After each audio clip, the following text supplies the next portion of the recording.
эрүүл мэнд. Биений эрүүл мэнд, сэтгэлийн эрүүл мэнд. Бие муутай байх юм бол зовлонтой байна. Сэтгэлийн зовлон гэдэг бол одоо бол бүр биений зовлонгоосооч даваад явчих. Урд нь ингэдэг байлаа хүүхдүүтэй. Яг үндэ шүү дээ. 13, 4, 5 бол бид нар юундээ санаа зовхгүй бүр гэл дэрэн дээр толгой тавих дунтаал тийм л байдаг байлаа. Миний үед. Би нэг 70-аад оны дунд үеийн хүн л дээ. 13, 4-тэй юмнаас санаа зовно, чин, стресс, депресс гэж мэддэггүй байлаа. Тэгтэл одоо 10 жилийн дунд сургуулийн 4, 5 дугаар ангийн хүүхдүүдэд одоо стресс, депрессийн яг сонгодог шинж тэмдгүүд харагдаад байгаа хөөх. 4, 5 дугаар ангийн хүүхдүүдэд 10-тай, 11-тэй хүүхдүүдэд сэтгэлийн одоо тийм дарамтанд байх, таагүй байх, түгшүүртэй байх, гомдол цөхрөл 10-тай хүүхдүүдэд илэрээд байгаа. Тэр 10-тай хүүхдүүд амьдрал ядуу эднээс ерөөсөө хамаарахгүй. Үнийг хэлэхэд одоо цагийн хүүхдүүд чинь бидний байснаас хавьгүй илүү ярвхтэй, бүтцтэй, илүү бодолтой, илүү мэдрэмжтэй болцсон болохоор тэрийгэ дагаад бид нар нэг 17, 8, 9 хүрж иж санаа зовдөг байсан, айж ичиж одоо нэг ийм сэтгэлийн зовлон гэдгийг мэдэрдэг байсан зүйлийг одоо 10, 11-тэй хүүхдүүд амсаад байгаа. Тэр зовлон хизээч басж болохооргүй байна. Зүгээр шүү дээ. Одоо зарим эцэг эхчүүд их гээд байгаа. Зүгээр юу сүртэй эн чи бидний үед ингээл болоод байдаг байсан гэтэл тийм биш байхгүй юу? Энэ хүүхдүүдийн сэтгэлийн зовлон гэдэг чинь огт басах юм биш. Үнэхээр амьдралын чанарт нь тэр өдөр тэр цагт яаж давандаа гэмээр зовлон өгөөд байгаа нь үнэн байна. Энэ нь цаашлаад ерөөсөө сэтгэлийн зовлон гэдэг чинь ямар хүнд амаргүй зүйл байдсан бэ гэдгийг бид нар ойлгох шаардлагыг авчираад байгаа юм л да. Жишээ хэлье. Жишээлбэл хүний бөөр өвдлөө. Хүний бөөр өвдөхөд байна шүү дээ. Өнөөдөр өвдөөл тэгэл өвдөөд эхлэнгүүтлэл миний гол тастам тэгж хүчтэй өвдөхөөл шаналгаад байх тохиолдол бараг байхгүй. Хүний бөөр өвдөхөд эхлээд өвдөөл 7 хоног, 2-7 хоног, 3-7 хоног дамжирлаа гэд өөрөлд махан биеийн өвчлөлүүд голцоо явцсан гэж нэлээд удаан хугацаанд явагддаг. Нэг агшны дотор импаркт болоод өгч байгаа гэдэг ч гэсэн аль хэдийн бүтэн жил 2 жилийн турш тэр титэм судсан хатураал тийм ээ зузаарсан явагдсан байгаа байхгүй. Шинж тэмдэг үзүүлээд л яваад байсан. Тархин цусаарч гэсэн ялгаагүй. Өөрөлд хүний махан биеийн өвчин шаналл гэдэг маань явц удаантай ийм зүйл байхгүй өвчин. Тэгтэл сэтгэл зүрх гэдэг маань зүгээр энийгээ сууж исэн нэг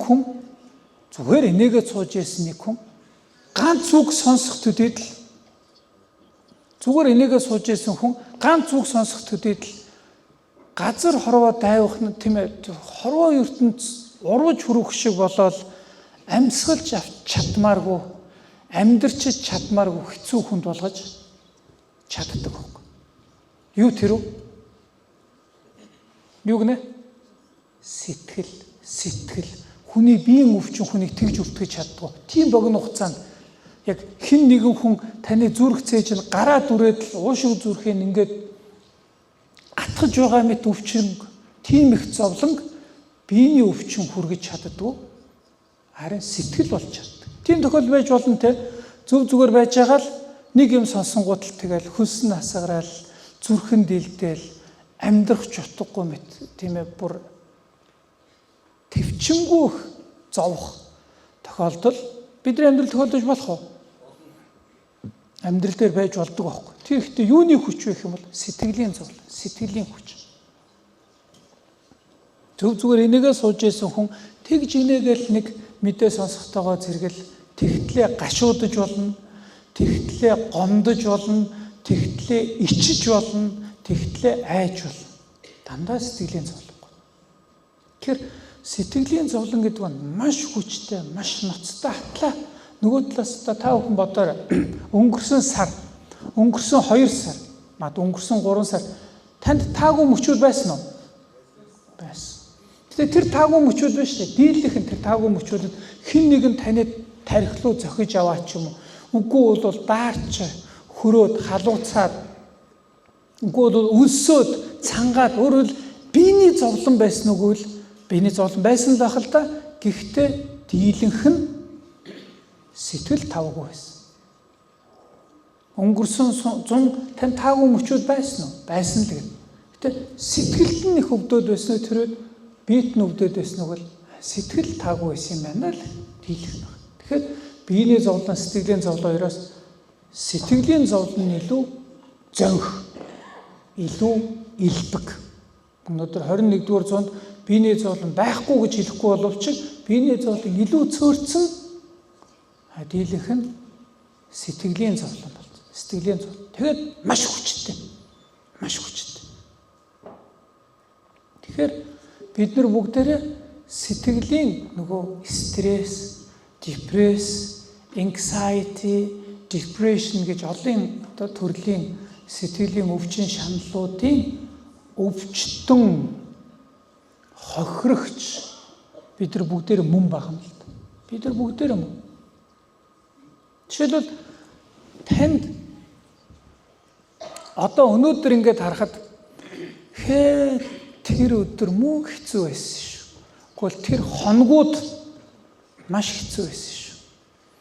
Гэхдээ тэгэхэд мөн хэцүү одоо цаг байж үлээ гэмээр тийм хүнд хэцүү давхад амаргүй байсан тийм зүйл тохиолж ирсэн үү? Одоо бодоход тэгэхэд мөн хэцүү байсан шүү гэсэн тийм мөчүүдийг туулж өнгөрүүлсэн үү? Бүгд өнгөрүүлсэн байгаа шүү дээ. Бүгд өнгөрүүлсэн байхгүй. Тийм мөчийг туулаагүй энд хүн бараг байхгүй. Бүгд хайстай тэгэхэд мөн хэцүү байсан шүү. Тэр тэгтлээ гомдож байсан. Тэгтлээ ичиж байсан. Тэгтлээ айж имэж байсан. Тэгтлээ гашуудж байсан. Тийм мөчүүдийг бид нар бүгд туулж өнгөрүүлсэн байна. Өөрөлдвөл бид нар бүгдээрээ маань сэтгэл өвдөж байсан. Бид нар бүгдээрээ сэтгэлийн өвчний хохирогч мөн. Тэгвэл дахиад нэг зүйл асууя. Тийм хүнд хэцүү мөчийг та туулж өнгөрч байжээ. Дахиад тийм таагүй мөч танд тохиолдож болох уу? Болно шүү. Болох байхгүй. Хорвол болсон хойно таагүй зүйл танд тохиолдож болно. Тэрнээс ч хүнд юм тохиолдож болно. Тэр үед яах вэ? Тэр үед ястаа мэдхгүй би амар тийм юм таарлтвал яах юм байгаа гэмээр л бид нар тохиолдод энэ нэг сонь зүйл нөө шүү дээ. Бид нар баг бусад бүх юмд нэг арга чарга байдаг аахгүй юу?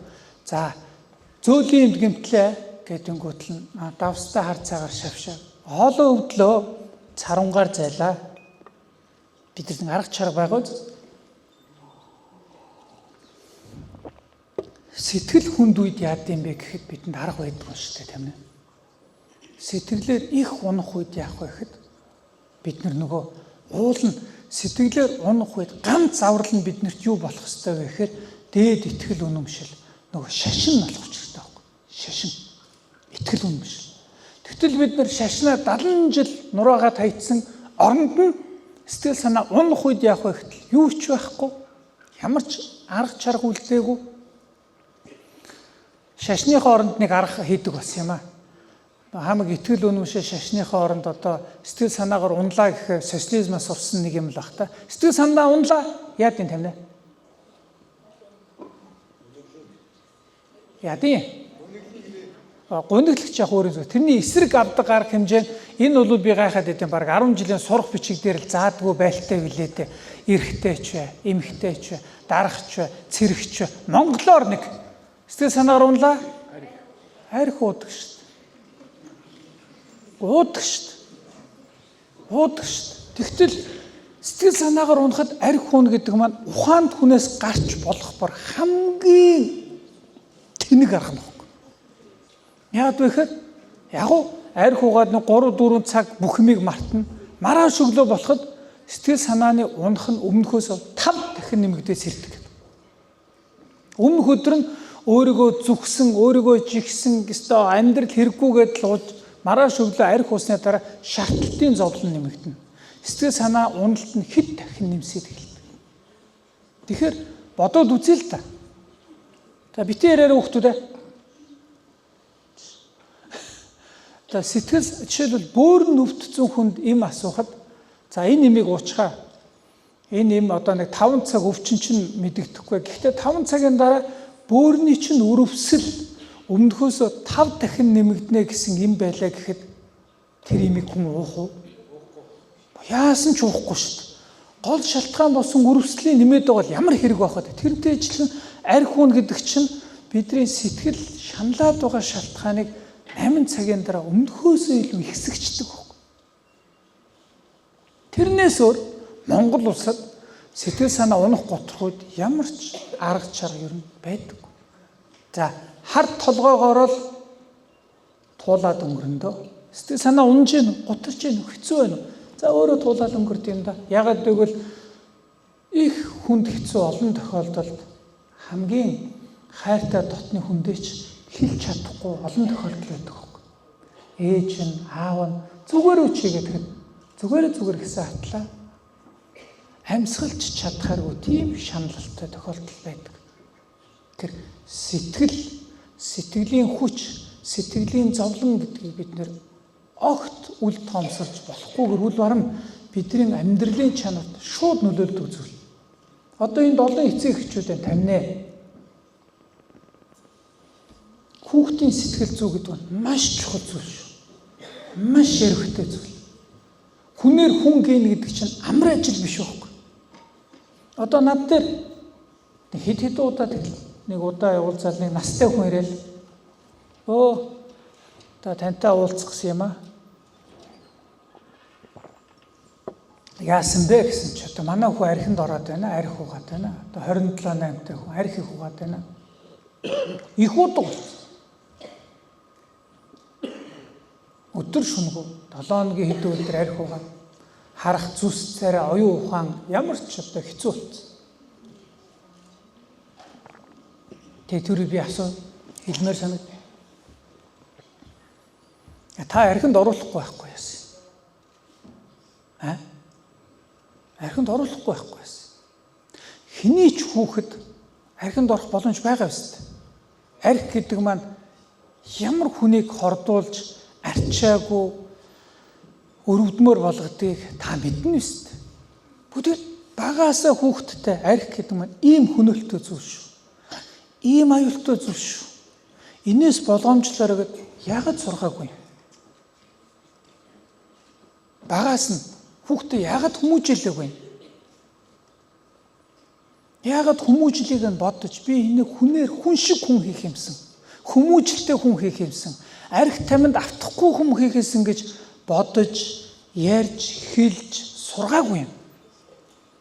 Огт сургаагүй баг хажуудалд нь арх тамхиг хэрглэж бараг үлгэр дуурайл үзүүлээд нөгөө төнөөрөө тэрний үлгэр дуурайл нь архинд орсны дараа за энэ хүүхдийг архинаас гаргаатаа гэдэг.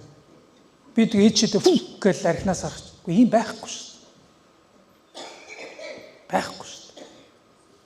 Тэгэхээр хүүхдийг хүнийг багаас нь ахуулаад тийм ээ юмыг ойлгох, мэдэх, ёс суртахуун, бусдыг хүндлэх, буруу зүйл хийж болохгүй эн чинь айгүй яригтай нарийн ийм одоо зүйл байхгүй да хүний одоо физиологи сэтгэл судлалтай холбоотой.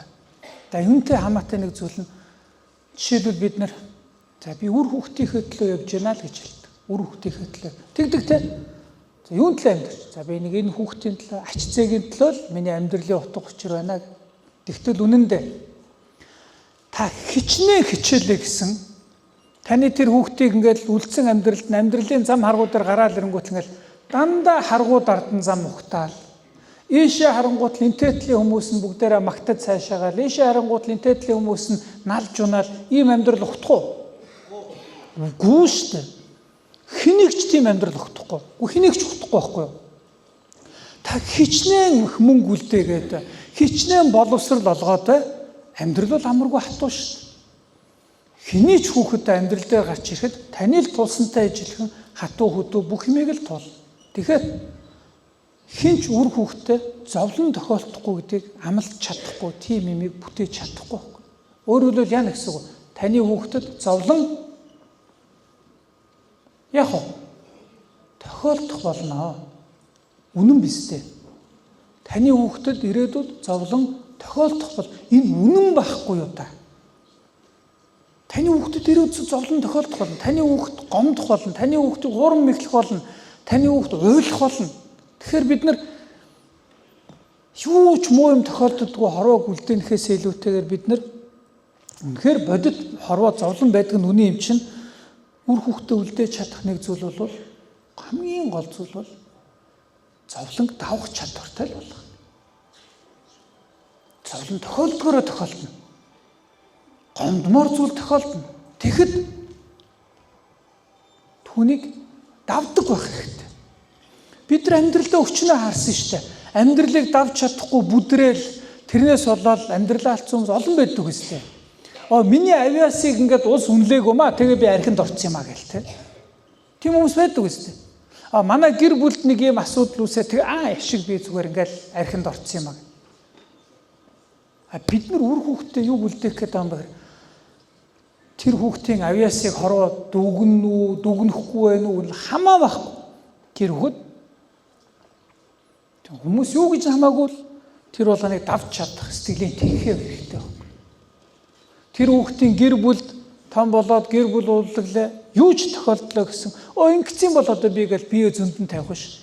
Тэрийг даван туулаад алсын хараатай, зоригтой, утга учиртай амьдралыг зүтгэх ёстой. Ийм хат хэрэгтэй.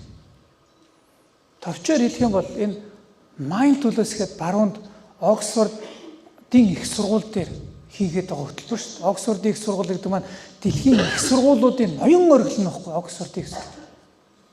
Энэ Оксфордын сургууль дээр бурхны шашнаас аваад тэгээд сэтгэл готрол, стресс, депрессийг эмчлээд байна гэдгийн гол шалтгаан нөхсөн юм бэхэр буддийн шашны онолыг аваад. Буддийн шашны онолыг бясалгалтай. Тэрүүгээр хүмүүс юу суугаад байгаа юм бэ гэхээр сэтгэлийн хат. Уучлаарай, сэтгэлийн хат. Хүн таныг одоо жишээлбэл одоогоос нэг 3 сарын өмнө юм уу? Бизнес юу вэ? Форум боллоо гэд. Бас яг энэ шиг 400-500 хүн цугласан газар намайг лекц уншаа гэлээ. За лекц уншихгүй хүрээд ирсэн чи өмнөх лекц уншижсэн хүмүүс яриад дуусаагүй. Би тэгээд тэдний яриаг сонслоо. Тэд нар хэрэгтэй л юм ярьж байгаа. Яг тэр үед яасан бэ гэхээр Америк хятад тэргүүтэй улсууд харилцан бие биендээ гайлын татварууд зөрж 100%, 150% тавиал те. Гэвч ерөөсө хятад Америк эдгээр чи худалдаан зогсох гээд байгаа байхгүй. Хятад Америкийн худалдаа зогсчихдоо зэрэг бид нар нүүрс зарч чадахгүй болно. Зис зарч чадахгүй болно. Бидний бүх ахуй амьдрал нөлөөлөх гээд байна. Тэгээд лекс тавьж ирсэн хүмүүс юу гэж яриад байсан бэ гэхээр за одоо ингээд олон улсын худалдааны байдал хямрлаа шүү л гэлдэг. Бүгдээрээ бизнес эрхэлдэг хүн тийг сонсоод яана олон улсын худалдаа хямрахнаа гэж бүгдээрээ хямраал явчихж байгаа. Тэгсэн чи нэг хүн гарч ирэл баргал за дэлхийн 3 дугаар дайн эхэлж магадгүй шүү гэсэн чил тэр сонсч ирсэн 400 хүн яана дэлхийн 3 дугаар дайн эхэлнэ гэж бүгдээрээ хямраал. Тэр тийм л байсан л та. Тэгж тооцсон зүйл ба. Би тайзан дээр гарлаа. Би чинь лам хүн шүү дээ. Би яах ёстой? Тайвшруулах ёстой байхгүй юу? Ярьлаа. За энэ дэлхийн олон улсын худалдаа ингээд хямарч магадгүй байна гэж хямруулах муу юм болох нь үнэн хямрахгүй л их сайн. Хэрвээ зэ хямрах юм бол яах вэ гэдэг ярьцгааж тэгж ярих нь зүв баг. Гэтэ миний бодлоор хэрвээ олон улсын худалдаа, дэлхийн олон улсын худалдааны байдал хэрвээ бүр гацад зогсоод айхтар хямрал нүүрлээ гэж бодоход хэдүүлээ тэгвэл яах вэ гэвэл яах юм? Тэгвэл хэдүүлээ амьдрандаа амьдрах болно доо тэгээд. Олон улсын худалдаа хямарчлаа гэж өгчөж болохгүй шүү дээ. Амьдрын шүү дээ. Хоньны махаа идэл яад юм байгаа нь тэгэл давуу шав олдгоо байвал олдгоо байна л үзээд. Гэтэл яах юм? Амьдрнаа тэгээд. Тэгэд дэлхийн 3 дугаар дан болох үедээ гэдэг санаа зовж байна. Болохгүй л ихсэн. Гэхдээ хэрвээ дэлхийн 3 дугаар дан эхэлдэм болвол болж гимэн. Дэлхийн 3 дугаар дан эхлэхэд хэдүүлээ яах вэ? Амьдрын шүү дээ. Амьдрын шүү дээ. Амьдрах байхгүй. Тэгэхээр гол хэлэх гээд байгаа санаа нь хүмүүс тийм ээ болох үедээ гэж хямраад л тийм ээ болох ёсгүй гэдээ бодоод байгаа нь эндүр л байхгүй. Дэлхийн худалдааны байдал хямарч болохгүй бол болох л байхгүй. Болохгүй зүйл тохиолдоод байгаа биш. Сая ковид болоо биз дээ. Ковид болоо биз дээ. Ковидээр дэлхийн худалдааны байдал хямраа биз дээ. Тэр дахиад тохиолдож болно шүү дээ. Тэр нэг юм амар боломжгүй зүйл тохиолдоод байгаа биш. Хямруул хямарчл орхино. Хямрлаа гэхэд хэдүүлээ яах бас нэг хямраад очив амьдрах л болно. Дэлхийн 3 дугаар дан гэдэг маань байж бошгүй зүйл тохиолж байгаа биш байхгүй. Дэлхийн 1-р дан болсон уу? Болсон. 2-р дан болсон уу? Болсон шүү дээ. Саяхан шүү дээ. Миний ухаан орсноос эхлээд үзсэн бүх кино зохиолууд бүгдээр л дэлхийн 2-р даны тухай шүү дээ. Тэр дэлхийн миний ухаан орсон цагаас дайн байлдаан тасраагүй. Одоо анхаардлаасаар дэлхийн 3 дугаар дан болно гэдэг маань бүр байж боломгүй зүйл тохиолж байгаа зүйл биш. Байвал байх л зүйл. Тийм зүйл тохиолддог бол хэдүүлээ бас нэг амар хямраач явах зүйл биш. Тэгэл мөрөө дагаал тэгэл амьдрын шүү дээ. Амьдрын. Хамаалга дэлхийн 3 дугаар дан болоод хажууд бөмбөг дэлбэрэл би одоо унаал эндээс цус мус асгараад бүр амьдрах харахгүй бол яах юм? Үхчихэн шүү дээ. Үхчил орхин шүү дээ. Тийм биз дээ. Хаашд үхэхгүй байсан хүн үхэж байгаа биш үстэй. Үхэл байсан юм чинь. Ингэж үхэх юм заа гэж хүчин. Тэгэхээр гол санаа нь бид нэр хаа хамаагүй юмыг муу юм тохиолдохгүй гэж бодоод идэг нь эндүр л байхгүй юу? Бид нар үр хүүхдээрээ таагүй зүйл тохиолдно гэдгийг мэдж явах хэрэгтэй. Хэний ч амьдралд таагүй зүйл дандаа тохиолддог. Тэглээгээд үхэх шалтгаан биш. Тэглээгээд амар сүд болох шалтгаан биш. Хороо таагүй зүйл байдаг даа л гэж бодоод өнгөрөх учиртай юм л. Эний цаад шалтгаан нь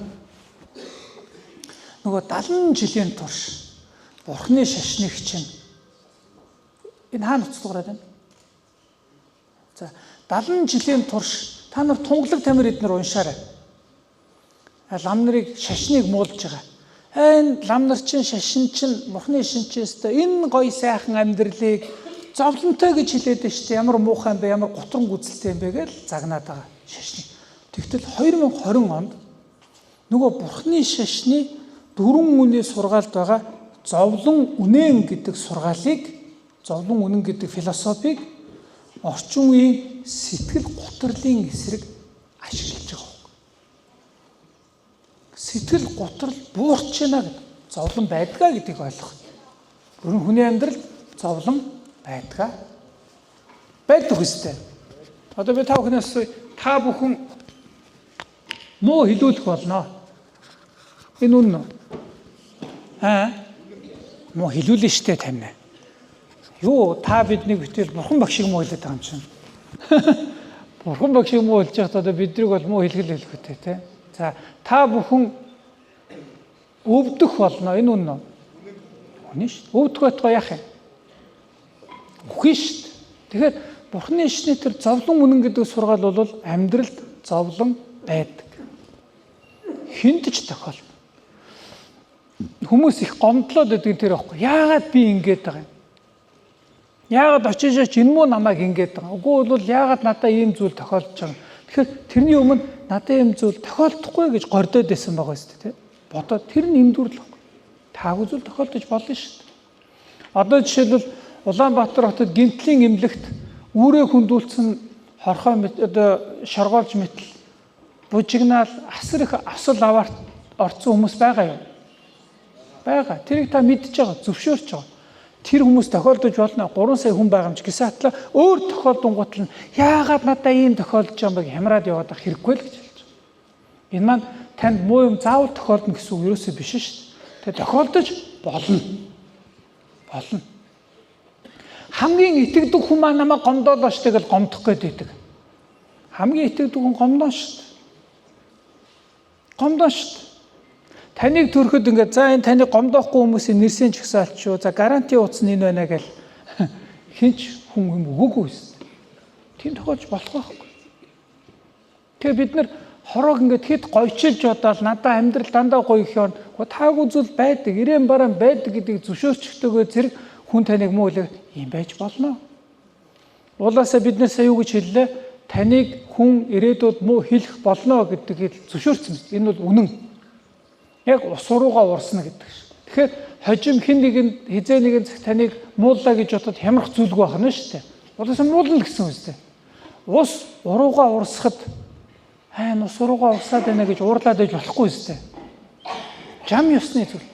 Жам ёсны зүйл. Одоо амьдралд нь таагүй зүйл тохиолдохой байцсан хүн гэж байна уу?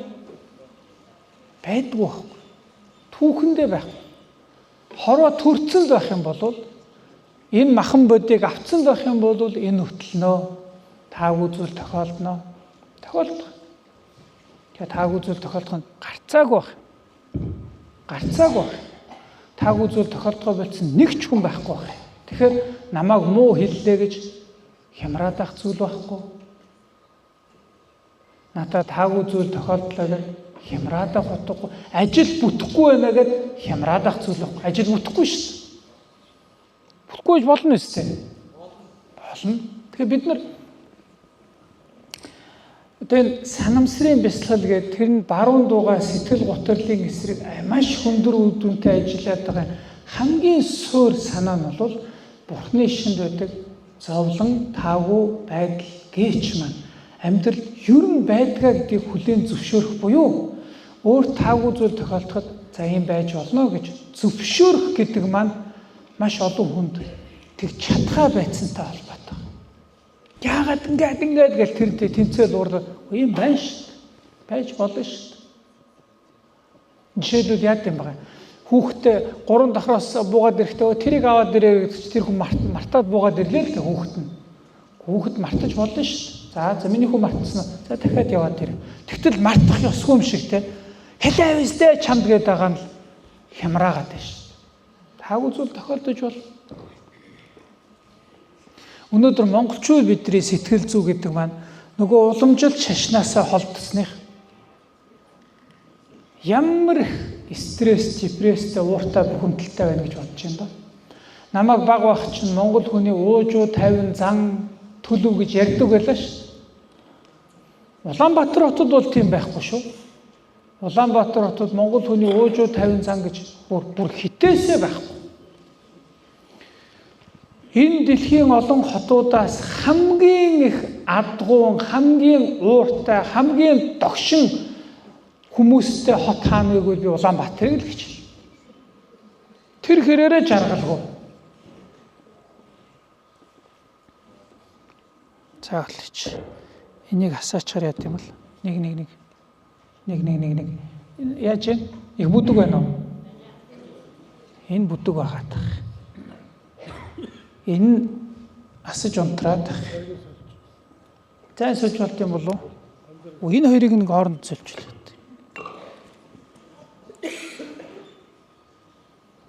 Энэ 90-ад оны үед анх Солонгос, Япон явсан хүмүүс ирээд хэлдэг байсан. Энэ Япон солонгосчид ямар ямаа өмгтэй юм бэ гэж хэлдэг байсан. Тийм байсан байхгүй. Зах мах дээр чинь хятад мэттуучс ваа гэл ингээл ойл чарлаад гачин болцоогоол. Тэгээ монгол хүмүүс бүр гайх ямар ямаа өмгтэй хүмүүс гэж гайхдаг байсан чинь одоо нөгөө хятад солонгосчууд нь монголчуудыг эргэж гайхахаар болсон. Энэ монгол хүн гэдэг маань ямар ямаа өмгтэй юм бэ гэх. Яг тийм. Улаанбаатар хотод хүмүүсийн сэтгэл санаа ямар өмгтэй гэж бодно. Тэг жоох юм болонгууд л хөөрөөл, оргиол, дэгдэл гачин болно. Жоох юм болгоол хаа гэл орилоо, чарлаа, дэгдэл тийм байгаагүй. Би багта харж байгаагүй. Монгол хүн ингээл нэг гоё юм болгоол өстой хуаяа гэдэг би харж байгаагүй нэр ингэсэн. Тэгсэн чи одоо ингээл жоох юм болоход орилоо, хашгираал, гачин болоод яг ижилхэн амьдралд нь нэг жоохон хүндрэл бэрхшээл сорилт таарлаа гэж бодоход нөгөө орилоо дэгдээд хөөрөөд байсан сэтгэл чинь шалаар нэг нурж унаал, цөрхрөн уйлал, цээжээ балбаал, дилдээл.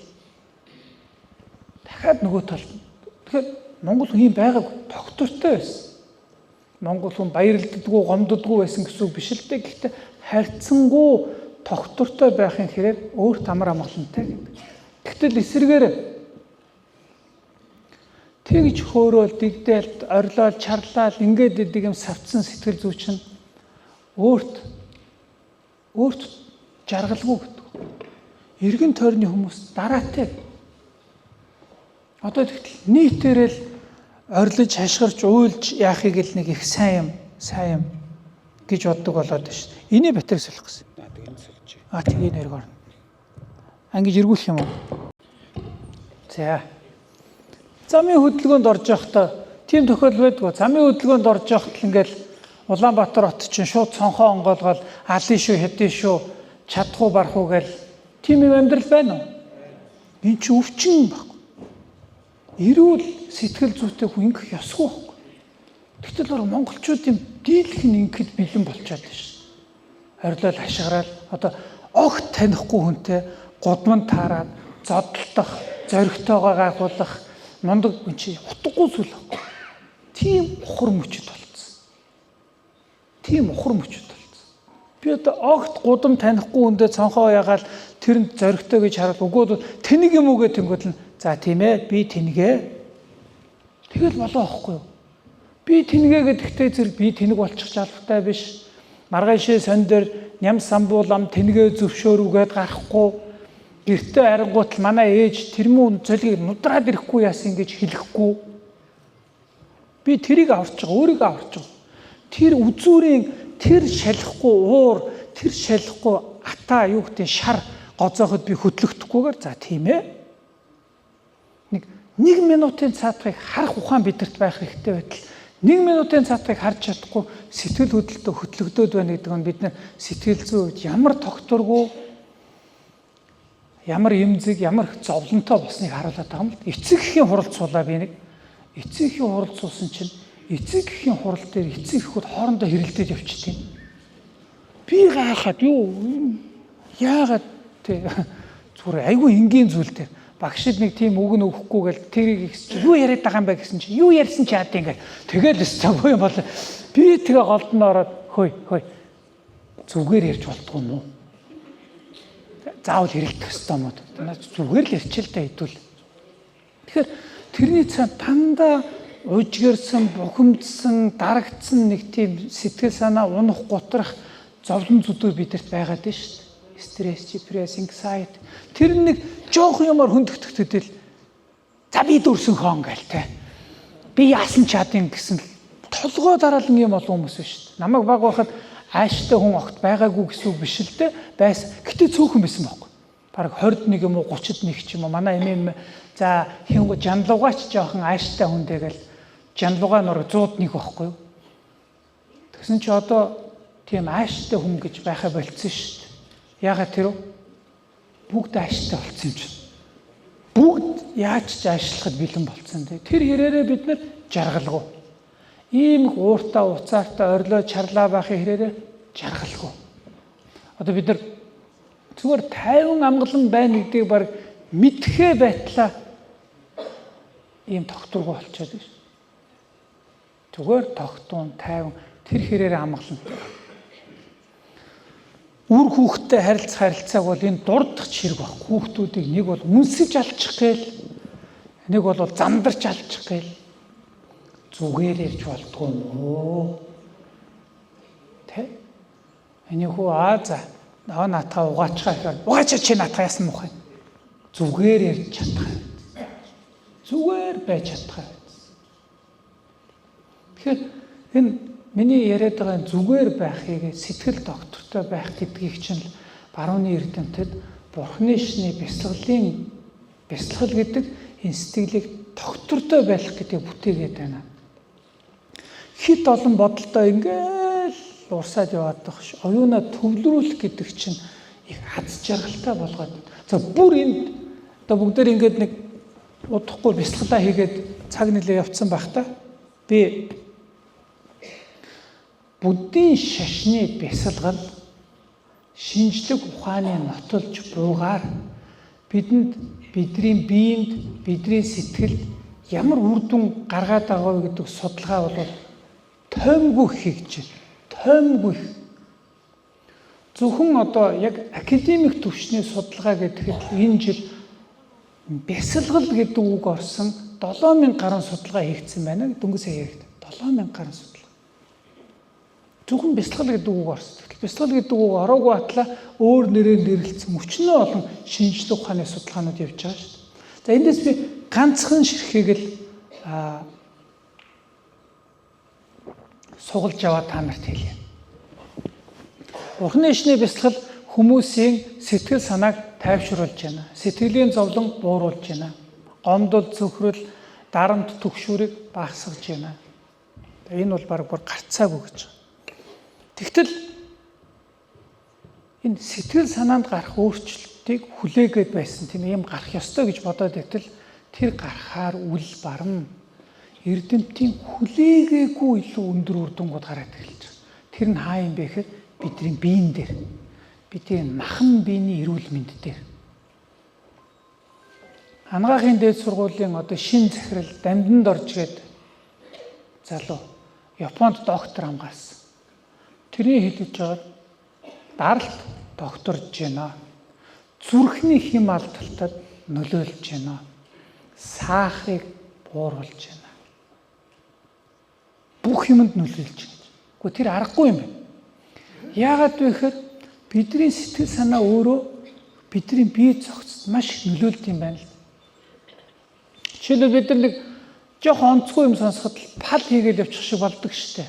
Тэр пал хийн гэдгийн цаана юу явд юм бэ гэхээр бидний зүрх судасны системд өөрчлөлт орж байгаа. Зүгээр ингээд ажиллаж байсан зүрх ингээд явчихж байгаа. Пал хийн гэдэг чинь.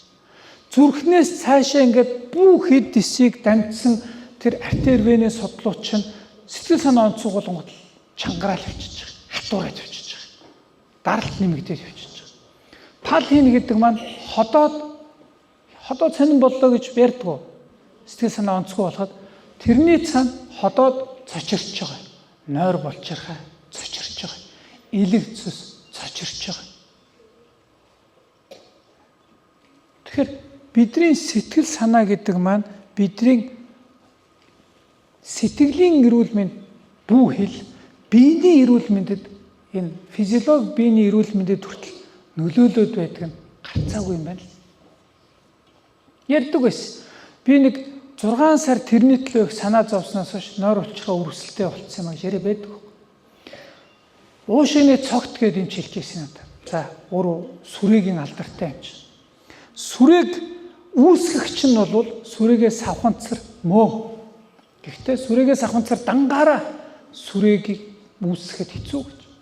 Заавал хажуу талд нь сэтгэл санааны хүчин зүйл байд юм аа. Сэтгэлээр унсан, гутарсан тийм ээ, тийм хүчин зүйл байж сая сүрээгээр хүн халдварлагдаад өвддөг юм. Тийм болохоор сүрээг нийгмийн өвчин гэдэг юм. Үүсгэгч нь ийм тодорхой өвчин хүртэл сэтгэл санааны нөлөө байгаад байна. Тэгэхээр бидний сэтгэл санаа өвдөг, шаналх, готрох болгон бидний энэ мах цуснаас бүтсэн биений эрүүл мэндэд сөргөөр нөлөөлдөг юм бол бидний сэтгэл санаа тогтох, тайвшрах, амгалантай болох болгоно эргээд элэг зүс, нойр булчирхай, зүрх судасны систем дандаа эргээр нөлөөлдөг. Гарцаагүй юм байна л да. Тэгээ би энэ дээр ганцхан алдартай судалгааг жишээ авъя гэж хэлээд байгаа тийм ээ. Elizabeth Blackburn гэдэг Нобелийн шагналтай эрдэмтэн байдаг. Elizabeth Blackburn. Тэр юуны судалгаагаар Нобелийн шагнал авсан юм бэ гэхээр Нобелийн шагнал авсан байна шүү. Нобелийн шагнал гэдэг чинь шинжлэх ухааны гоц нээлтийн түвшинд өгдөг шагнал шүү.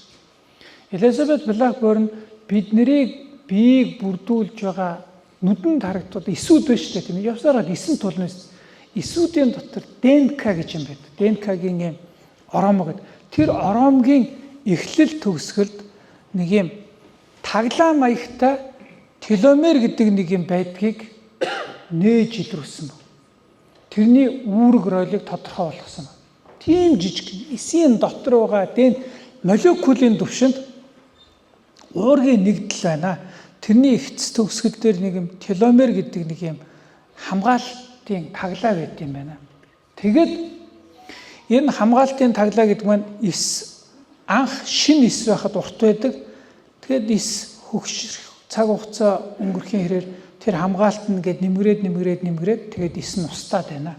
Өөрөөр хэлбэл хүний эс хөгшрөх гэдэг маань хүний эс хөгшрнө гэдэг маань тэр теломер хамгаалтаас хамаарат байна гэдэг судалгаагаар Нобелийн шагнал авсан.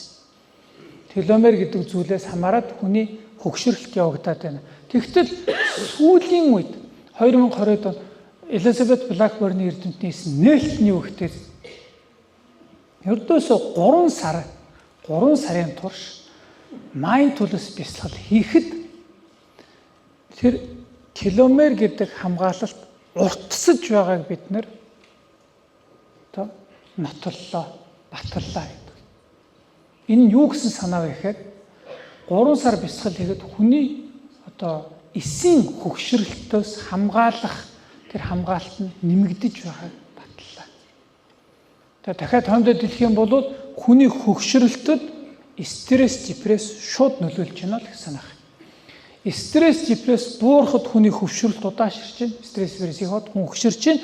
Бясалгал эсэргээрээ стресс, депрессийг бууруулж байна. Бясалгал теломер гэдэг хамгаалтыг уртсгаж байна. Хүний насыг уртсгаж байна. Энэ биш юм уу?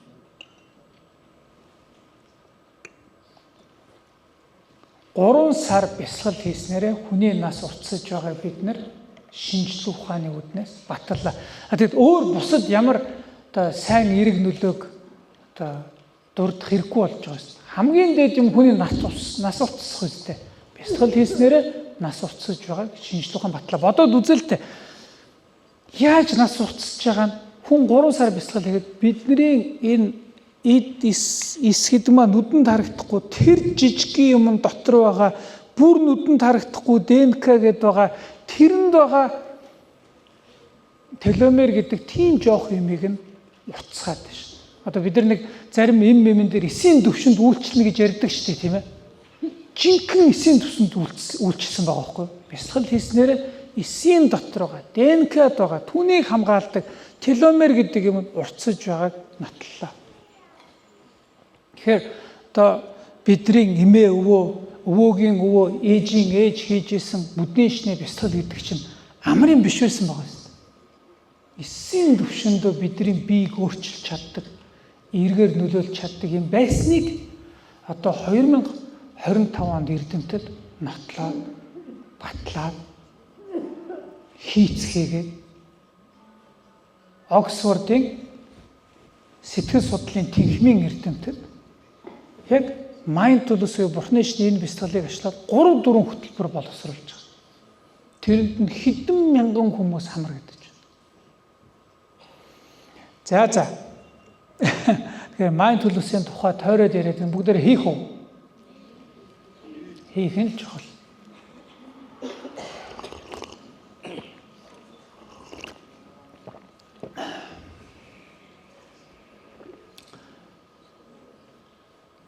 Нэгдүгээрт ер нь зүгээр бид нэр юм сүзэдлийг хүлээж авч байгаа ойлголтын дээр жоохон өөрчлөлт гарах хэрэгтэй гэдэг миний түрүү хэлсэн. Ер нь хорвоод таагүй зүйл байдаг. Хороо таагүй зүйл байдаг. Та ганцаараа хохирч байгаа биш. Ганцхан та сэтгэлээр унж байгаа биш. Та осол даваарт орж байгаа биш. Танд уу гашуу тохиолж байгаа биш. Бүр гарцаагүй. Хорвоо төрсөн л бол зовлон гэдэг нь гарцаагүй байдаг. Энэ бүр яах чарга байдаггүй байхгүй. Инх байсан юм уу? Чурка тэгвэл боли би гараад ив тийм байхгүй. Төрсөнд бол одоо тэгээ туулахаас өөр арга байхгүй. Таагүй зүйл байна. Энийг их бод. Бурхны шний зовлон үнэн гэдэг сургаал. Цөм сургаал байна шүү. Таагүй зүйл амьдралд их байдаг. Үнэхээр байдгийн шүү. Яг үхээр жишээлбэл амьдрал тийм гой сайхан байсан бол одоо нэг 70-тай, 60-тай эмээн ачхүүгээ зээгээ хараад бодно шүү дээ. Хэлнэ шүү дээ. Миний хүү ач миний зээст гойтой амьдрал гоё шүү чиста. Гойтой гоё юм хүлээж энэ гэж хэлмээр дээ. Тэгтэл 3 4 5 та ач зээгээ хараад эмээ өвөөнөр яг амьдралыг үнэхээр туулаад үзсэн эмээ өвөөнөр харин эсрэг юм яриад байдаг байхгүй. Ач зээнэр хараад иш миний хөөд яанда яаж хороог туулна да гэдэг. Тэгдэг те 70 80-тай эмээнэр яаж хорвоо хэцүү шүү дээ амар шүү дээ одоо тэгээ чи яах гэж төрөвдөө гэж арай л хэлэхгүй юм шүү гэн те та төрчлөөд одоо яаж хороог туулна да миний муу охин одоо ямар хань жилтэй учранда ядар байвал дээрлэхэндээ, чадвар байвал хатаархандаа мөн хэцүү шүү. Хорооч амаргуудыг үнэхээр тулаад үзсэн хүний үг байхгүй. Гэтэ энэ нь биднийг сүрдүүлээд айлгаад байгаа биш. Энэ таагүй сонсогч иж магадгүй л дээ. Гашуун сонсогч иж магадгүй. Гэхдээ үнэн нь тэр байхгүй. Хороо таагүй зүйл байдаг. Тэгээд явах лээ. Тэгээ амьдрандаа. Тэгэхээр Бурхны шнээр санамсрын бяцлаглыг хилээд байгаа гол санаа нь хороод хизээж ямар ч таагүй зүйл тохиолдож болно. Гэтэ одоо яг одоо энэ хүн болсныхоо хэргийг гарга. Шимийн ав гэж хэлдэг. Яг одоо юу гэнэ анзаарсан суу шимийн ав.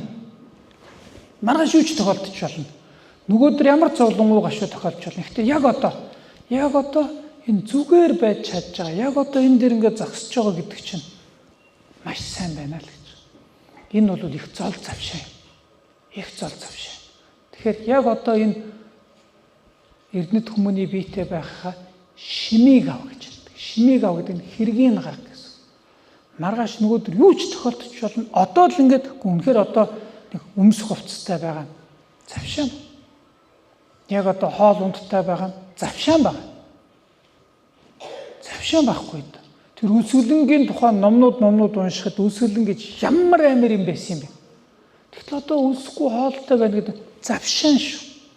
Тэгэхээр энэ хором дээр сэтгэл хангалуун байх. Тэгээд энэ хормынхоо шимийг авахгүй юу? Энэ хоромдоо үр бүтээлтэй, хэрэгтэй, тустай юм хийл гэж хэлж байна. Бусдад тусал, ном унш, мэдлэгээ дээшлүүл, эрх зүйлэн тунгаа, буян үйлд. Одоо энэ хором гэдэг чинь үн цэнтэй шүү.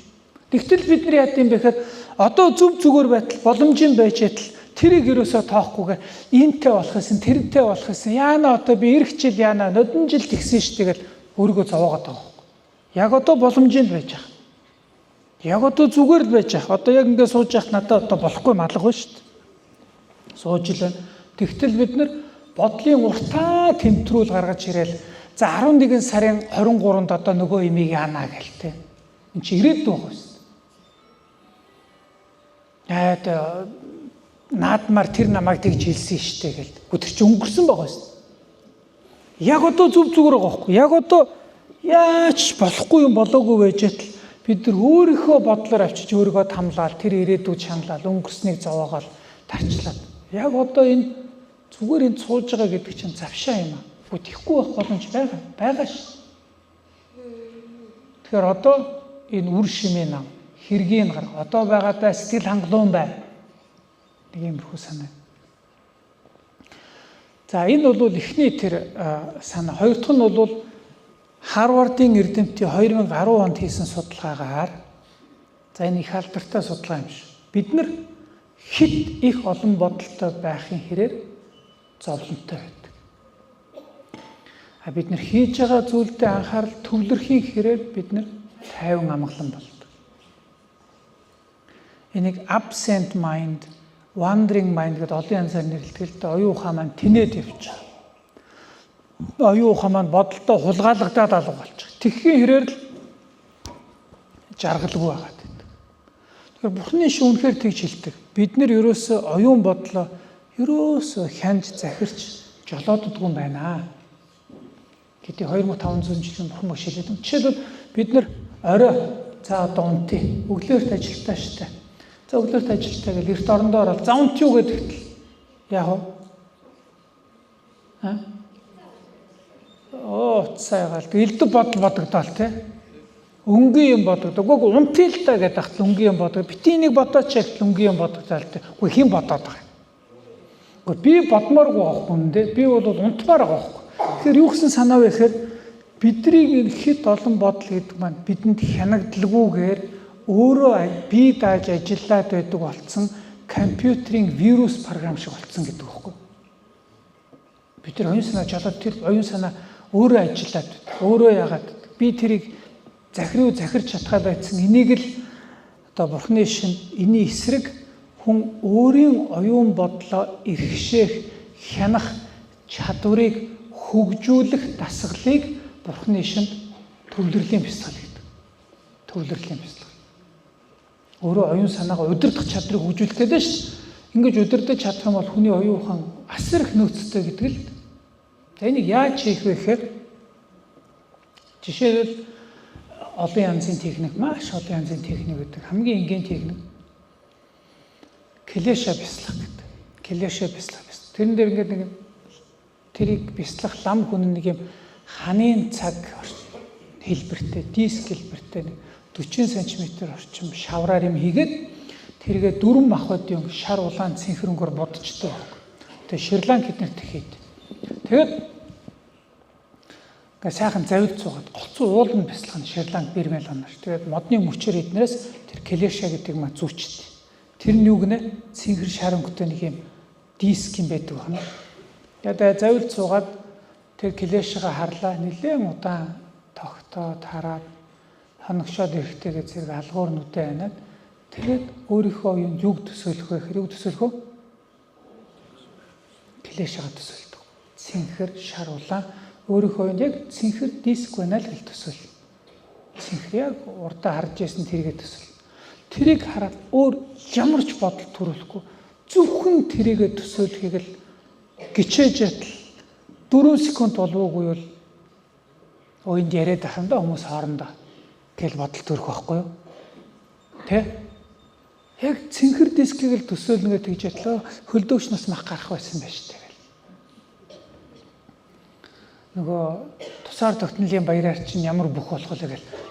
Би яах гэдээсэн. Би болохоор зөвхөн цэнхэр дискийг л төсөөлөв гэж ятал ямар ч захиалаагүй бодол орж ирэл панк гэж гараад ирж шээ тийм ээ. Энийг сацрал гэдэг баг. Сацрал. Би яг энэ дээр авчирна гэтэл шууд хүч төрөл өөр бодол ороод ирж байгаа сацрал. Энэ бодол орж ирж явах үед би хөөе өөр бодол ороод иржтэй гэд сэрж ийна да тийм ээ. Өөр бодол орж ирснийг таньж мэдээ сэрж байгааг санамсар гэдэг. Санамсар. Тэр нөгөө mindfulness гэж. Хөөе өөр бодол ороод ирлээгээд сэрж таньлаа. Тэгэхэд би чинь цэнхэр дисгээ төсөөлж байгаа ш. Тэгээд оюундаа цэнхэр дискээргээ төсөөллөө. За энийг төвлөрлийн бяцлал хийгдэж байгаа юм. Дахиад цэнхэр дисгээ төсөөллөө 10 секундээр өөр бодол орж ирлээ. Сэрлээ буцаагаад цэнхэр дискэнд авчирлаа. Сэрч чадахгүй тохиолдол олон байна. Яг цэнхэр дисгээ бодож ясна өөр бодол тэгээ хамаагүй дэвэн дэлхийн бодоо суужаач магадгүй тийм ээ. Сэрхэн чухал. Сэрхэн бол буцаагаад цэнхэр дискэн дээр оюун авчирна. Тэгэхээр өнөөдөр 10 минут, маргааш 15, нөгөөдөр өдрийн цагаар 1 цаг би 1 жил хийлээ. Алгууртаа зөвхөн цэнхэр дискэн дээр өөр ямар ч бодол төрөхгүйгээр одоо нөгөө зул давтна гэдэг шүү дээ. Зул ингээ хасч яана да. Жохон салхи гарахад л ингэж байгаа үстэй тий. Тэгэхээр ямар ч салхигүй газар одоо өргөсөн зул шиг ингээд зөвхөн цэнхэр дискэн дээр тогтоод л байж ах. Тэгээд цэнхэр дискийг тунгалаг тодорхой харах хугацаа нь алгууртаа 20 секунд, 30 секунд, 1 минут, минут 30, 2 минут өөр ямар ч бодол. Цагаал тэр юм бол зөвхөн цэнхэр дискэл тунгалаг тодорхой харах чадвар 2 минут, 3 минут алгуур ингээд нэмэгдээд эхлэв гэж. За энэ утгатай байна уу? Бидний оюунаа жолоодох, тогтоох, төвлөрөх чадвар баг багаар алгууртаа хөгжинө. Гэдэг байгаа шүү дээ. Одоо ихтэй бүгдээрээ клеша бяцлал хийхгүй. Гэхдээ төвлөрлийн бяцлал юм. Төвлөрлийн бяцлал гэдэг нь бид нар анхаарал оюуныг албаар хэрэгээр тодорхой нэг зүйл дээр л тогтоохыг хэлээд байна. Анхаарал оюуныг албаар тодорхой. Тэр нь юу ч хийж болно. Одоо клеша гэдэг тэр баг хөлгөнтнүүд бол цэнхэр улаан диск боддог. Тэгээ манай уламжлалт бол хүн гэ 3 үсэг 3 өнгөтэй бодож болно тийм ээ. Өөрийнхөө биен дээр 3 үсэг бодож болно. Зөвхөн тэргээл тунгалаг тодорхой гэх мэт байх нь шүү дээ. Бурхны дүрийг бодож болно. Одоо бидний хийх гэж байгаа нь болохоор одоо санамсрын дөрвөн бяцлал гэж дамбааны уршиг шиг дөрвөн бяцлал. Хамгийн ихнийх нь биеийн санамсар гэдэг. Биеийн санамсар. Энэ юу гэсэн санаа юм бэ гэхээр та бүхэн анхаарлаа албаар биендээ хандуулах. Албаар биендээ хандуулаад биеийг албаар хүртэх. Тэгэхээр биеийн тодорхой хэсгүүд бити яриараа анхаарлыг албаар биеийн тодорхой эсгүүдэд тус тусад нь хандуулаад тэр эсхийг тус тусад нь мэдрэх дасгалыг хэлдэг. Жишээлбэл одоо бид нар ингэж болно. За би та бүхнийг бүх анхаарлаа дотгош хандуулаад энэ баруун өвдгийг битээ яриараа хүмүүстээ бүх анхаарлаа дотгош хандуулаад баруун өвдгийг мэдрээрээ гэдээ өрнө. Баруун өвдөг. Тэгэхээр та бүхэн хичээгээд зөвхөн баруун өвдгийг л мэдрэх. Өөр ямар ч бодол төрүүлэхгүй зөвхөн баруун өвдгийг мэдрэх. Энэ цаана юу яваад байна гэхээр та оюун санаагаа удирдах байгаа байхгүй юу? Баруун өвдгийг мэдэрч. За одоо баруун өвдгөөс анхаарлыг аваад зүүн өвдөг шинжүүлээд мэдэрч. Одоо зүүн өвдгөөс аваад цээж орчмыг хүртээрээ. Цээж орчмыг анзаараарай. Цээж орчмыг мэдрээрэй. Аль болохоор бүрэн дүүрэн, аль болохоор тунгалаг тодорхой мэдрэхийг хичээх. За иймэрхүү маягтал дасгал хийгэй. Энэ утгатай байна уу? Хийцгийх үү?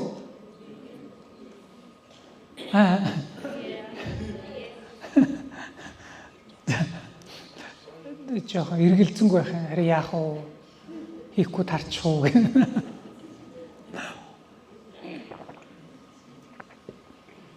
За одоо бид нар санамсрын бясалгал, төвлөрлийн бясалгал. Ямар нэртэй санамсрын бясалгал гинэ? Биеийн санамсар. Анхаарлыг өөрөө албаар удирдаад биеийн тодорхой эсгүүдээр байрлуулаад зөвхөн тэр эсийг мэдрэх. За энэ мэдрэх гэдэг нэг зүйлийг сануулъя. Жишээлбэл баруун өвдгийг мэдрээрээ гэхдээ зэрэг баруун өвдгийг дотроо төсөөлж харах биш юм шүү. Баруун өвдгийг дотроо төсөөлж харах биш. Баруун өвдгийг хүртэх. Баруун өвдгөнд мэдрэлийн өчнөн олон эсүүд байгаа. Тэр эсүүдээс ирж байгаа сигнал дохиог анзааран, мэдрэн оюуна түүн дээр тасралтгүй байрлуулахыг л хийх учиртай юм шүү. Да эзэн. За энийг хийх хүн би хоёрхан зүйл сануулъя. Нэгдүгээр за бясалгалын үед чимээ хамгийн сааттай л гэдэг. Чимээ. Тэгэхээр бидний бясалгалыг богинохын хийнэ 6-7 минут юм. 6-7 минут хийх болохоор чимээ битгий гаргаарай. Хүүхдүүд хоорондоо битгий яриа. Энэ бясалгалын үед хоорондоо огт ярьж болохгүй. Яг тэгвэл бясалгал хийж байгаа хүн та нар яриаг сонсонгод яриад дэжтэй л гэж бодож бясалгалаа алдна. Тэгээ бясалгалын 6-7 минутын турш огт одоо чимээ гаргалгүйгээр өөрийн зүгээс бясалгалаа анхаараарай. Гэхдээ бид нар хоруу ертөнцийг хянах боломжгүй болохоор магадгүй ямар ч чимээ гарч болно. Чимээ гарлаа гэж та бити хямраарай. Хажуут нь нөхөр буудуу гурч ийсэн ч хамаагүй би анхаарлаа өөрөө жолоод нь дотор ямагтад хандуулна. За одоо хүзүүг мэдэрч байна. За одоо цээжийг мэдэрч байна гэд өөрөө анхаарлаа удирдахыг хичээгээрэй. Эцэст нь сониуч байгаарай. 6 минут ямар юм бэ дээ энэ чинь хийгээд үзье гэж сониучаар хичээгээрэй. За эцэг хөө. Нуруу цэг суугаад ямар тайхан шиг сонш. Нуруу сайхан цэг суугаад тэгээ нүдийг алгуур анцгаач. За нуцнууд дуурайд байгаа хүмүүс нуцаа унтраач. За нуруу сайхан цэг сууж хагаад нүдийг алгуур анлаа. 6 минут хичээгээд өөртөө тэмцэлдээд хийх юм шүү.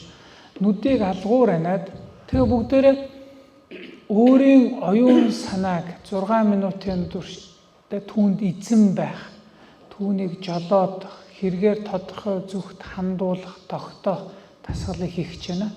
Энэ дасгалыг одоо эхлүүлээд би та бүхнийг анхаарлыг биендээ хандуулаад мэдрэхийг хүргэе. За биендээ хандуулаад мэдрэхдээ яг суудлын орчмлоос эхлээд мэдрээрэй. Энэ яг сандалтай залгаж байгаа хэсэг орчмоо мэдэрч эхлэх.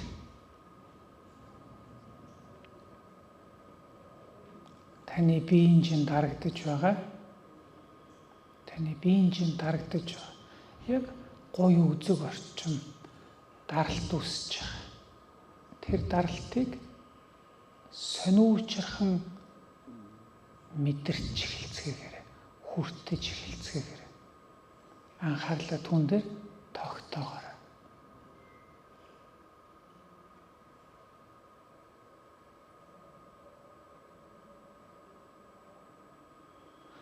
За одоо юу болж байна гэхээр та анхаарлыг удирдах байна. Яг суудлал руу хандуулж байна.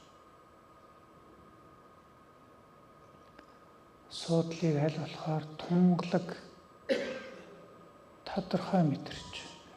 Суудлыг мэдэрнэ гэж яг энийг л хэлэх байх та гэтэл ничээгээд мэдрээрэй.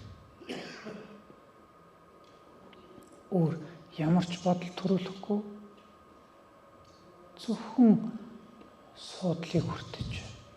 За нэг хийж чадж байгаа бол тун сайн. Одоо суудлаасаа анхаарлыг дэлгээд томруулад би та бүхний бие бүхэлд нь мэдэрхийг өрөө.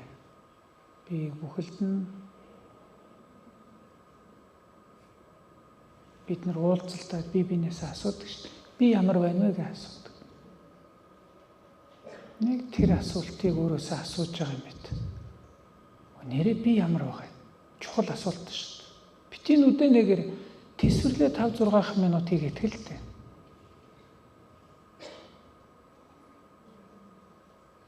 Яг одоо би ямар байна? Танаас өөр хинч таны биеийг ингэж шууд хүртэх боломжгүй байхгүй юу? Жаахан хичээгээд биеийг мэдэрч.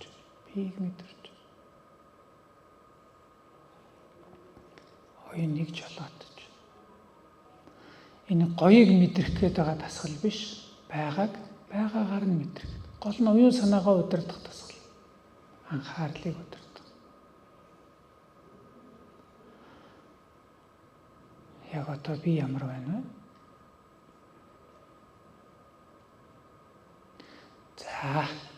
За эндээсээ би та бүхнийг одоо анхаарлыг биенийхээ нэлээд доошоо буулгаад анхаарлыг баруун хөлний үзүүр, баруун хөлний эрхий хуруунд хандуулад мэдрэхийг өрөө. Ийм жоохон зүйлрээ анхаар хандуулах тогтоох амар биш л дээ. Гэхдээ хичээгээд. Яг одоо баруун хөлийн эрхий хуруу халуун байна уу? Хүйтэн байна. Зөвхөн тэрийг л мэдрэхийг чармах. Яг эрхий уруу хүрчин да. Анхаарлыг эрхий уруундаар тогтоож гинэ гэтэл чиг эрхий уруу юутай хүрэлцэж байна. Эрхий уруугаа хөдөлгөөд үтсэн ч бол. Хөдөлгөж үзлээ. За энэ мэдрэмж шүү дээ. Энэ мэдрэмжийг анхаар. Мэдэр. Оюуныг эрхий уруун дээр байрлуулж, үргэлжлүүлэн тасралтгүй мэдэрсээр байна. Маш сайн. За эрхий уруунаас доошлоо баруун хөлийн улыг мэдэрцгээгээрээ баруун хөлийн ул үлмийг нь мэдэрцгээе.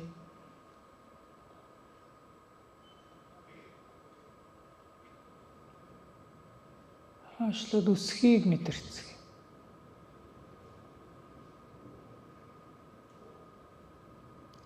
За яг өсхийг мэдэрч байна гэтэл оюуныг дайчлах юм.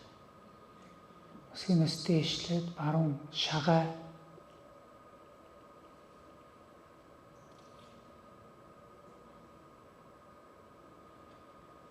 үргэлжлүүлэн хүртсээр шагаа.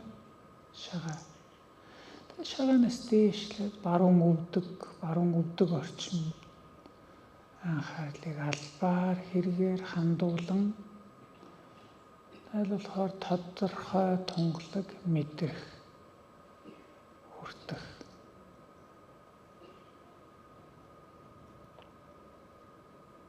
Өвдгнөөс дээшлээ гуй баруун гуйыг анзаараарай.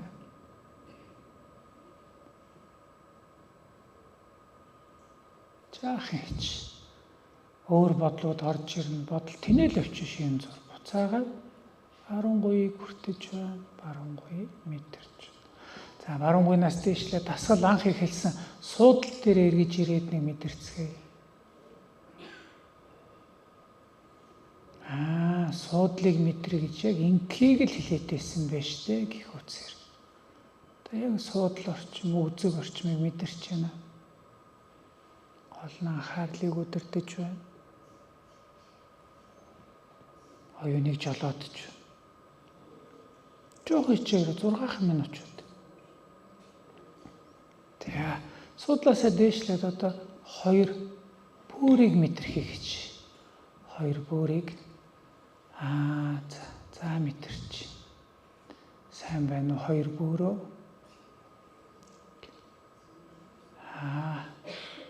Чам талархаж байна.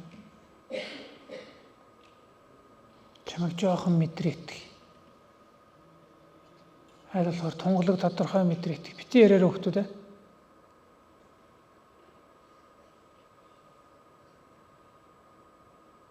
Яг бүр. Хоёныг удирдах. Бүрнээс өсөөд нурууны гол хэсгийг анзаар.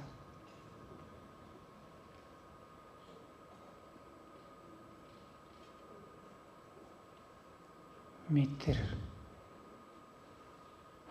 Та өсөөд хүзүү. Яг одоо хүзүүнд ямар мэдрэмж байна вэ? Бидний хамгийн их чивдэг хэсэг хүзүү шүү дээ. Таагүй ч мэдрэмж байж бол зүгээр анзаар байдаг шүү дээ, таагүй баг. Хүзүүг мэдэрч байна. Хүзүүг мэдэрч. Хүзүүнээс өсөөд толгой тарих. Ямар байна вэ одоо? Үнэхээр тодорхой мэдрэх. Тунгалаг. Жохон ич.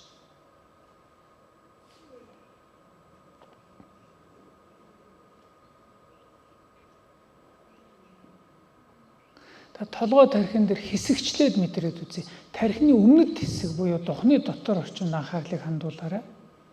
Зөвхөн тэр хэсгийг мэдрээрэй.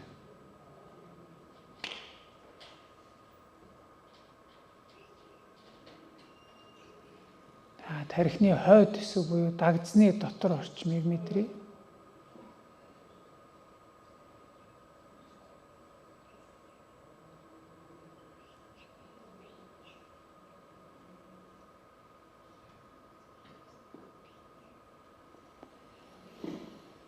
Маш сайн. За эндээс буугаад хүзүү хоолой. Цээжийг мэдэр.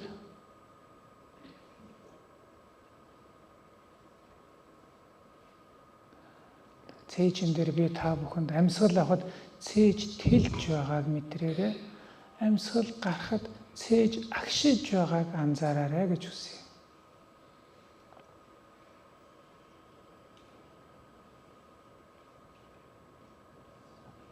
Цээж тэлж байна, цээж агшиж байна, агшиж байна. Би анхаарлаа хандуулж байна, мэдэрч байна.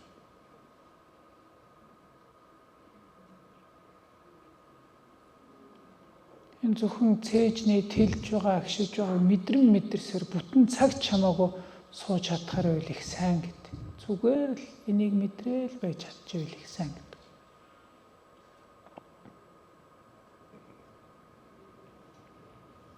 Өөр бодол төрүүлэлгүй зөвхөн цээжийг хүртэх. Тэлж, агшиж.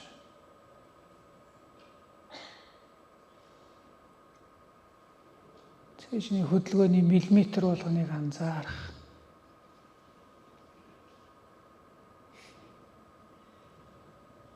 Энэ хөдөлгөөнөөр төрж байгаа мэдрэмжийг хүртэх.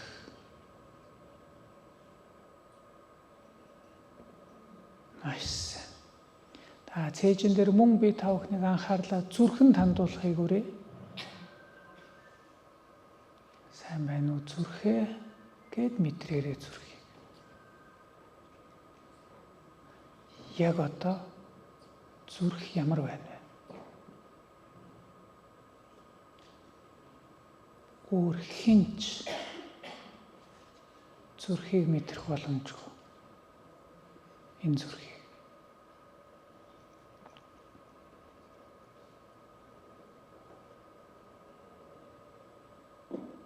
Анзаарахын нэртэй. Зүрхийг мэдэрч байна. Хойныг жолоодож байна.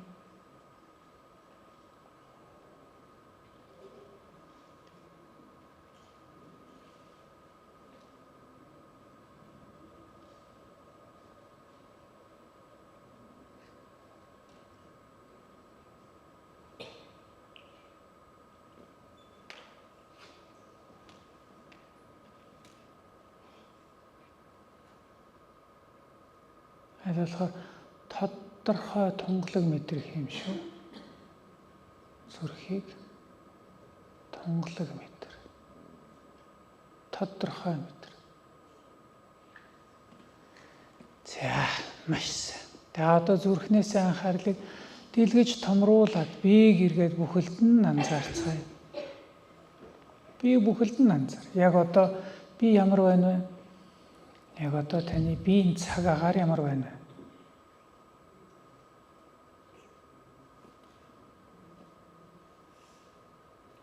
Бүгдээрээ биеийг анзаарах дасгалыг та их л товчхон хийгээд өндөрлөж байна. Та бүхэн биеийг анзаарсан хэвээр дасгалыг өндөрлөөд биеийг анзаарсан хэвээр нүдийг алгуур нэцгээгээрэй.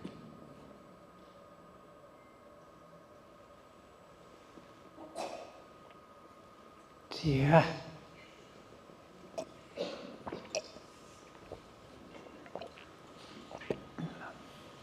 Хийж болж байна уу? Ямар байна? Юу анзаарав? Тайвшрал анзаарлаа гэж байна. Өөр юу анзаарав? Бодол тэнж явж байна уу? Тэнж явж байна. Хүн болгон өөрөө галдаа тий. Унтаарч байна уу? Унтаагүй юу? Зарим нь унтсан уу? Зарим нь унтсан баха. Энэ төвлөрлийн бяцлагын хоёр дайсан гэж байна. Нэг нь энийг мэдрэх, энийг төвлөрөх статл, энийг мэдрэхгүй өөр бодол төрж явах юм бол энийг догшрох гэдэг. Бодол тэнээд явчихна. Бодол тэнээгүй атлаа энийг тунгалаг тодорхой мэдрэхгүй унтаарах маягтай болоод ирвэл живэх гэдэг. Живэх, догшрох гэх юм. За тэгээд анхаарал хандуулаад энэ орой болсон хичээн сонсон. Маш их баярлалаа бүгдээр нь. Маш их баярлалаа. Нэг юм хүн байд ингээл товчхон ламсаж үзүүлж байгаа. Алууд шаард. Би одоо та бүхнээс яа. Бэлтгэл гоё шүү тань. Тэрний тайлбар Бурхны шин ойлгож мэдэх хэрэгтэй. Бурхны шний сэтгэл зүйн тайлбарууд нь ямар нарийн гэж бодно. Одоо бид нар ингээд зүгээр л ингээд Бурхны шин ингээд нэг ингээд байдаг биш. Тэрийг өөрсдөө ойлгож мэдэх нь их үнцэнтэй биш. Хэрэгтэй чухал. Европынхан хийгээд байдаг. Европынхан Бурхны шинтэй биш атлаа Бурхны шинийг судлаад мэдээд ойлгоод уламжлалт Бурхны шинтэй биш атлаа. Бисгын хийгээд байдаг. Бид нар Бурхны шинтэй Бурхны шин. Энэ ямар учиртай гэвэл бүү мэдгээ суугаад иж болохгүй байх. Та анхаарал сонсонд их баярлалаа. Тэгээ би та бүхнээс эцэст нэг өчүүхэн зүйлийг хүсье. Юу вэ гэхээр яг одоо бүгдээрээ хажуу дэрэгт хүнлүүгээ хараад хандаад баярлалаа аз жаргал хүсьегээд хэлээтгэрэй.